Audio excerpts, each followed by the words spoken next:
नमस्कार।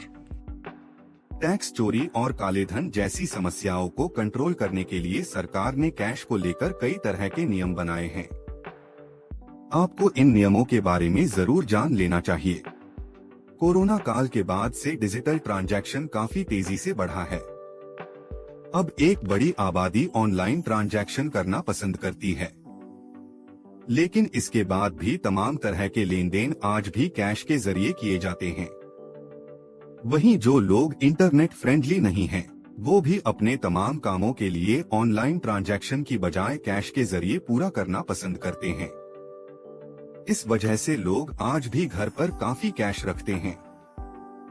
लेकिन टैक्स चोरी और कालेधन जैसी समस्याओं को कंट्रोल करने के लिए सरकार ने कैश को लेकर कई तरह के नियम बनाए हैं।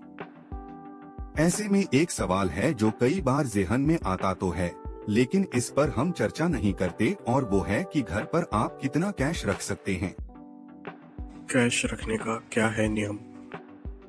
इनकम टैक्स के नियम के मुताबिक घर पर कैश रखने के मामले में कोई विशेष नियम या लिमिट नहीं बनाई गई है।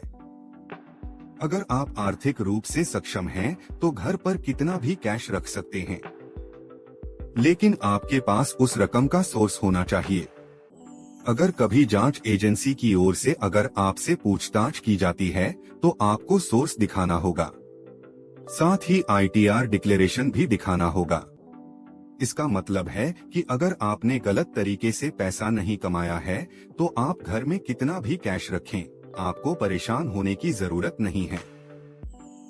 इन स्थितियों में लिया जा सकता है एक्शन। अगर आप जांच एजेंसी को रुपए का सोर्स नहीं बता पाते हैं, तो आपके लिए बड़ी मुश्किल हो सकती है।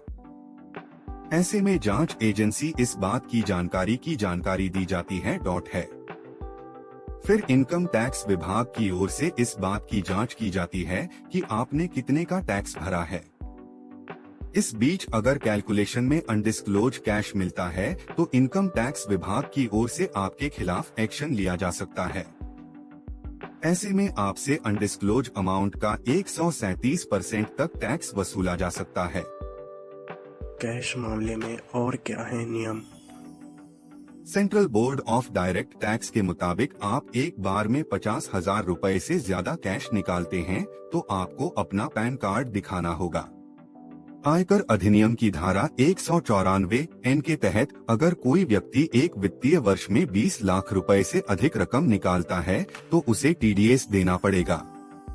हालांकि यह नियम सिर्फ उन लोगों के लिए है जिन्होंने लगातार 3 साल से income tax return ITR file नहीं किया है।